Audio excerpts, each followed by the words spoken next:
हमारी संस्कृति, हमारे संस्कार सदा रहे हमारे साथ। भारत के महान ग्रंथों और काव्यों का संपूर्ण संकलन। सब्सक्राइब करें तिलक। प्रार्थना की खुशबू, साइकिल प्योर अगरबत्ती। हंस रहा हूँ पत्थरों से बने इस सेतु को देखकर। प्रभु श्री राम ने भी तो बनवाया था। इसीलिए तो हंस रहा हूँ कि श्री राम जैसे श्रेष्ठ धनुधारी को पत्थरों से नहीं, अपने बाणों से सेतु बनवाना चाहिए था। मैं अब बाणों का सेतु बनाता हूँ। यदि तुम उस सेतु को तोड़ नहीं सके तो मैं आपका दास बन जाऊंगा। और यदि मैंने आपके बाणों का सेतु तोड़ दिया तो मुझे अपने आप को त्रिलोक का सर्वश्रेष्ठ धनुधारी कहलवाने का कोई अधिकार नहीं होगा। जय श्री राम, जय श्री राम, श्री राम।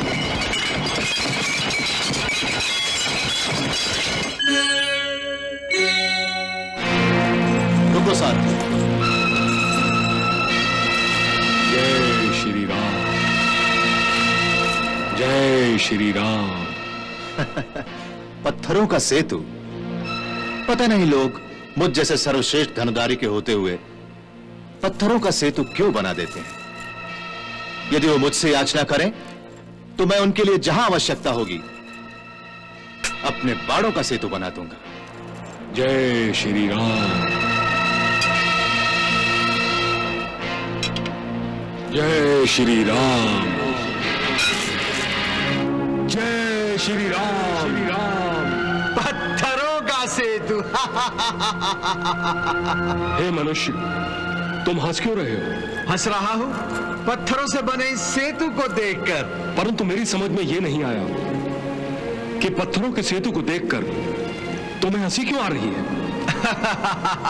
प्रभु श्री राम ने भी तो बनवाया था ऐसा सेतु सत्योजन समुद्र पर। इसीलिए तो हंस रहा हूं कि श्री राम जैसे श्रेष्ठ धनुधारी को पत्थरों से नहीं, अपने बाणों से सेतु बनवाना चाहिए था। श्री राम एक श्रेष्ठ धनुधारी थे। हाँ, मेरे प्रभु सर्वश्रेष्ठ धनुर्धारी थे। उन जैसा धनुर्धारी आज तक ना हुआ है और ना कभी होगा। हे वानर, तुम मेरा अपमान कर रहे हो, परंतु मैं तुम्हें क्षमा करता हूं क्योंकि तुम मुझे नहीं जानते। मैं त्रिलोक का सर्वश्रेष्ठ धनुर्धारी हूं, कुंती पुत्र अर्जुन। धनुर्विद्या मैंने द्रोणाचार्य से सीखी है। मेरी इस गांडीव से निकले तीरों ने बड़े बड़े वीरों को धरती पर नाक रगड़ने पर विवश किया है।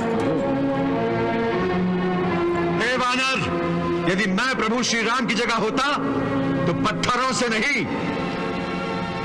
अपने बाणों से सेतु बनाता। यदि उस समय बाणों का सेतु बनाया जाता तो प्रभु श्री राम और उनकी सेना कभी लंका नहीं पहुंच पाती। क्यों नहीं पहुंच पाती? मुझसे भी बलवान और महाकाय वानर प्रभु श्री राम की सेना में थे। उनका भार बाणों का सेतु कैसे झेल सकता था? किसी भी वानर के पैर रखते ही बाणों का सेतु अवश्य टूट जाता। परंतु मेरे ये बाण इतने निर्बल नहीं है। मैंने स्वयं अपने बाणों का सेतु बनाया है और उसी पर दंदनाता हुआ यहां तक आया हूं। यह असंभव है। केवल मेरे जैसे वानर के बोझ से ही बाणों का सेतु टूट सकता है। तुम मुझे चुनौती दे रहे हो?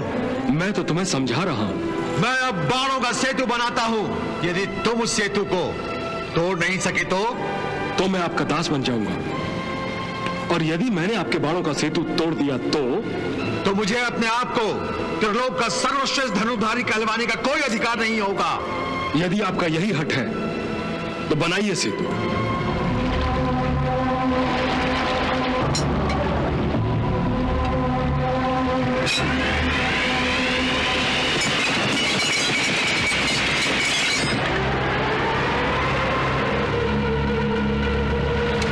हे वृद्ध कपि, मैंने अपने बाणों का सेतु बना दिया है। अब दिखाओ इसे तोड़कर, वरना मेरा दास बनने के लिए तैयार हो जाओ। प्रभु, जय श्री राम, जय श्री राम, जय श्री राम।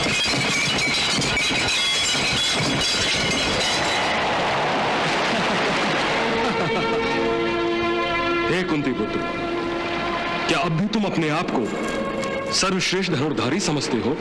नहीं कभी श्रेष्ठ, मैं सर्वश्रेष्ठ तो क्या, सामान्य धनुर्धर कहलाने योग्य भी नहीं रहा। अपने बाणों के सेतु की दशा देखकर अब तुम्हारी समझ में आ गया होगा कि भगवान श्री राम ने पत्थरों का सेतु क्यों बनवाया था। हे कपि, तुम जीत गए, मैं हार गया। हे अर्जुन, तुमने अपनी धनुर्विद्या के अहंकार में श्री राम को सर्वश्रेष्ठ धनुर्धारी मानने से इनकार किया है और इस तरह तुमने उनका अपमान किया है। मेरे घमंड और मेरे अहंकार ने मुझे कहीं का नहीं रखा,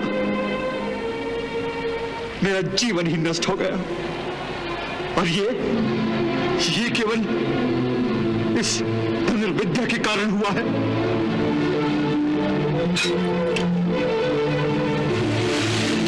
ये तुम क्या कर रहे हो वीर? मैं अपने आप को अग्नि को समर्पित करने जा रहा हूं, परंतु ये उचित नहीं है। अब केवल यही उचित है। सुनो तो, हे अग्नि देवता, आज मैं अपने आप को तुम्हें समर्पित कर रहा हूं। हे प्रभु, मेरे समर्पण को स्वीकार कीजिए। रुक जाओ अर्जुन। केशव, मुझे अहंकार हो गया था कि मैं ही त्रिलोक का सर्वश्रेष्ठ धनुर्धारी हूं। आज मेरे अहंकार को इस कपि श्रेष्ठ ने नष्ट कर दिया है। अहंकार नष्ट हो गया है, इसलिए तुम आत्म स्वाहा करना चाहते हो। इसका अर्थ यह हुआ कि तुम अपने अहंकार के बिना जीना नहीं चाहते। अहंकार का नष्ट होना तो अच्छी बात है। अहंकार मनुष्य को वो बना देता है जो वो वास्तविकता में नहीं होता। अहंकार का मारा योद्धा अपनी क्षमता और योग्यता का गलत अनुमान लगाता है और इसीलिए वो युद्ध में मात खा जाता है। हे अर्जुन, मनुष्य केवल पुण्य या पाप कर सकता है, परंतु पुण्य का फल या पाप का दंड क्या होना चाहिए वो स्वयं इसका निर्णय नहीं ले सकता। अपने पाप का दंड स्वयं अपने आप को देकर तुम अनजाने में ईश्वर की नीति में हस्तक्षेप करने जा रहे थे। पापियों के लिए मैंने नरक बनाई है। मनुष्य को स्वयं अपनी नरक बनाने का अधिकार नहीं है।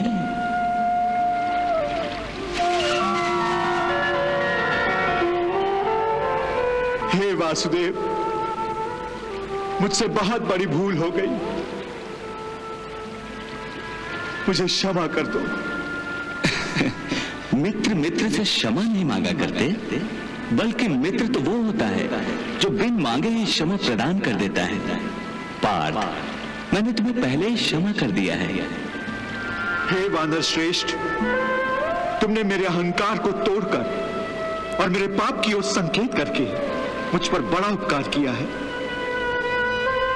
मैं तुम्हारा धन्यवाद करता हूं। हे वानर श्रेष्ठ, क्या तुम अपना परिचय नहीं दोगे? पार्थ, जिसे तुम वानर श्रेष्ठ कह रहे हो वो कोई और नहीं, पवन पुत्र हनुमान है।